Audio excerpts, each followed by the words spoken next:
बांद्रा, मुंबई। रात के 2:14 बज रहे थे। पूरा शहर सो रहा था। वो काम कर रही थी। 3 स्क्रीन्स, एक व्हाइट बोर्ड पूरा इक्वेशन से भरा, एक दुनिया का नक्शा जिस पर रेड पिन्स थी, स्ट्रिंग्स उन्हें कनेक्ट करती थी। Dates, names. लड़की का नाम था आन्या राठौड़, 26 साल। सिंपल काले कपड़े, कोई ज्वेलरी नहीं, बाल बन में बंधे हुए। उसकी आंखों में जो गहराई थी वो 26 साल की नहीं थी। अचानक एक नोटिफिकेशन आई। Encrypted channel. सेंडर का नाम नहीं था, सिर्फ एक लाइन थी, वो आ रहे हैं कल सुबह, सीधा तुम्हारे पास। आन्या ने 3 सेकंड तक स्क्रीन देखी। फिर उसने एक लाइन टाइप की, मैं जानती थी। चैनल क्लोज कर दिया। वो बालकनी पार चली गई। मुंबई की रोशनी नीचे से ऊद रही थी जैसे कोई दूसरी दुनिया हो। कितनी बार आएंगे, उसने धीमी आवाज में अपने आप से कहा। और मैं कितनी बार वही करूंगी जो करना है। सुबह के 7:23 बजे दरवाजे पर सिर्फ डू नॉक यू। बहुत कंट्रोल्ड। डोरबेल नहीं बजाई। आन्या ने दरवाजा खोला। सामने 3 लोग खड़े थे। तीनों ने काले सूट्स पहने थे। बीच वाला आदमी तकरीबन 45 साल का था। हाथ में स्लिम ब्रीफ केस था। चेहरा professional, expressionless. Miss Rathore, coffee बना ली है, आन्या ने कहा। अंदर आओ। तीनों ने एक दूसरे को देखा। किसी ने सोचा नहीं था कि स्वागत ऐसे होगा। अंदर आए। बीच वेल आदमी का नाम विक्रम सूद था। आन्या को बताने की जरूरत नहीं थी। उसकी नजर सीधा वॉल पार गई। वो नक्शा, वो पिन्स, वो स्ट्रिंग्स। उसके मुंह से कुछ नहीं निकला। आन्या बैठ गई, सीधी, हाथ गोदी में, आंखें डायरेक्टली सूद की आंखों में। जो भी आप कहने वाले हैं, मैं पहले से जानती हूं, उसने कहा। आवाज बिल्कुल फ्लैट थी। ना इमोशन, ना ड्रामा। आप मुझे एक ऐसे ऑर्गेनाइजेशन में रिक्रूट करने आए हैं जिसकी एग्जिस्टेंस पब्लिकली एक्नॉलेज नहीं होती। एक स्पेसिफिक प्रोजेक्ट के लिए, जिसकी डिटेल्स आप खुद पूरी तरह नहीं जानते। साइलेंस। मैं सिर्फ एक चीज जानना चाहती हूं, आन्या ने कहा। क्या? सूद ने पूछा। वो क्या है जो आप मुझसे डरते हैं? नेक्सस क्या है, ये जानना जरूरी है। कोई गवर्नमेंट नहीं, कोई कॉर्पोरेशन नहीं, कोई सीक्रेट सोसाइटी नहीं जैसे फिल्म्स में दिखती है। रोब्स पहने, कैंडल्स जल के बातें करते लोगों की। ये एक आइडिया है। 100 साल पहले एक आदमी ने सोचा, ये लोग खुद को बर्बाद कर लेंगे। कोई तो होना चाहिए जो इन्हें रोकने का काम करे।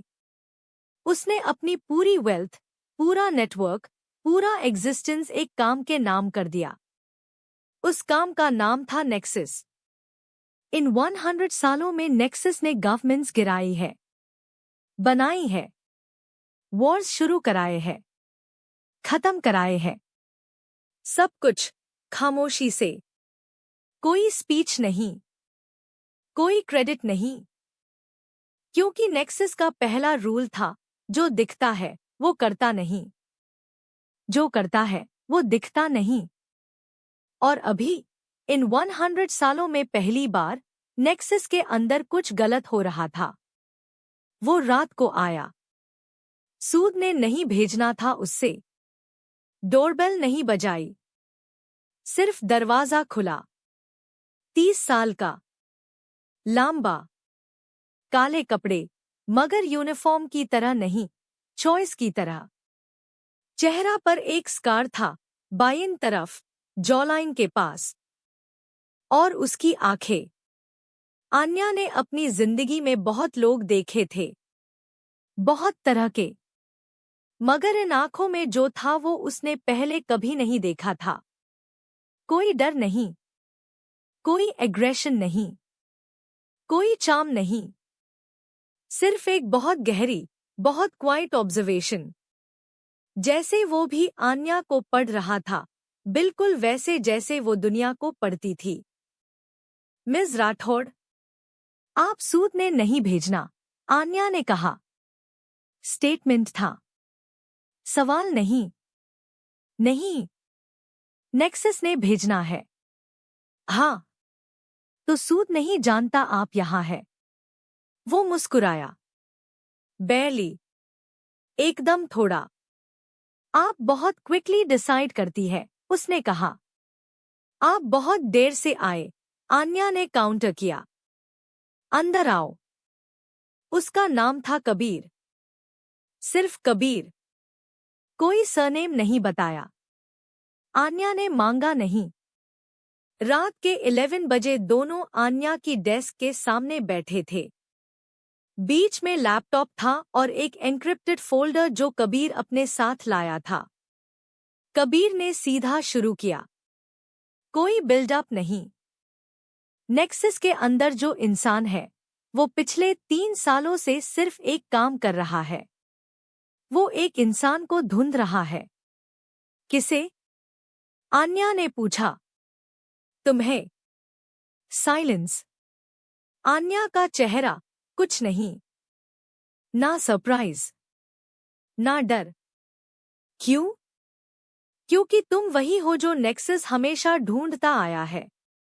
एक बार एक जनरेशन में, जो प्रॉब्लम्स देखता है जब वो अभी एग्जिस्ट नहीं करती, जो सॉल्यूशंस देता है जब कोई पूछ भी नहीं रहा। कबीर ने एक पॉज लिया। नेक्सस ने इस इंसान को एक नाम दिया है, द आर्किटेक्ट, आन्या ने कहा। कबीर रुक गया। तुम्हें पता था? हाँ। कब से? जब से तुमने फाइल मुझे दी। फाइल के मेटाडेटा में एक इंटरनल टैग था, नेक्सस का। मैं वो टैग 4 साल पहले भी देख चुकी थी, एक और कॉन्टेक्स्ट में। कबीर कुछ बोल नहीं पाया।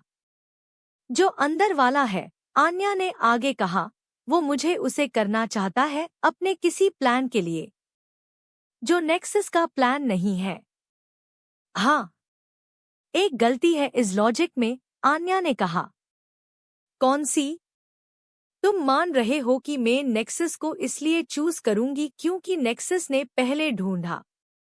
मैं सिर्फ इसलिए करूंगी क्योंकि मुझे प्रॉब्लम इंटरेस्टिंग लगती है और अंदर वाले का प्लान इंटरेस्टिंग नहीं लगता। आन्या की आंखों में कुछ आया, बहुत धीमा, जैसे दूर कहीं एक लैंप जला हो। दोनों इंटरेस्टिंग है, उसने कहा, मगर अभी तुम्हारा प्रपोजल ज्यादा कंप्लीट है। सुबह के 6:45 बजे आन्या बालकनी पर थी, चाय का कप हाथ में। मुंबई धीरे धीरे जाग रहा था। तुम कब से नेक्सस में हो? उसने बिना पलटे पूछा। 8 साल, कबीर ने अंदर से कहा। पहले क्या थे? कुछ और। आन्या मुस्कुराई, थोड़ा। शायद खुद भी नहीं जाना उसने।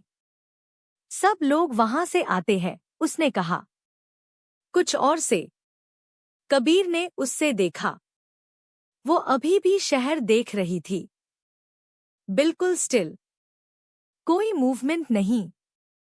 जैसे एक माउंटेन होती है, सॉलिड दिखती है, मगर अगर उसके पास जाओ तो पता चलता है कि उसी सॉलिड चीज के नीचे एक अलग हाई यूनिवर्स छुपा हुआ है। पहली बार अपनी जिंदगी में कबीर ने एक चीज फील की जो उसने रिकग्नाइज नहीं की, वो ऑफ बैलेंस था। और कबीर, जिसने कभी किसी के साथ ऑफ बैलेंस नहीं होने दिया, ये रियलाइज करके एक सेकंड के लिए जेन्युइनली स्टिल हो गया।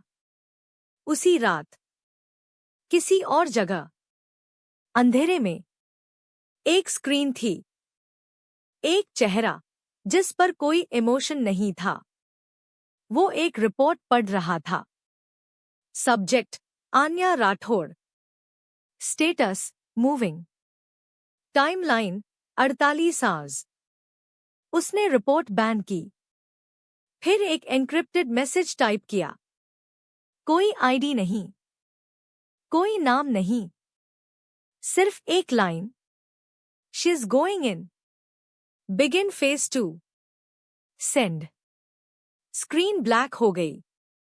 आन्या राठौड़ ने अपनी जिंदगी में हर चीज कैलकुलेट की थी, हर मूव, हर कॉन्सिक्वेंस, हर पॉसिबल आउटकम। मगर एक चीज थी जो वो नहीं जानती थी। जो लॉग यूज धुंध रहे थे, उनके अलावा भी एक और कोई था, जो बहुत पहले से वहां था, जो नेक्सस से भी पहले था, और जो इस सब का स्टार्टिंग पॉइंट था।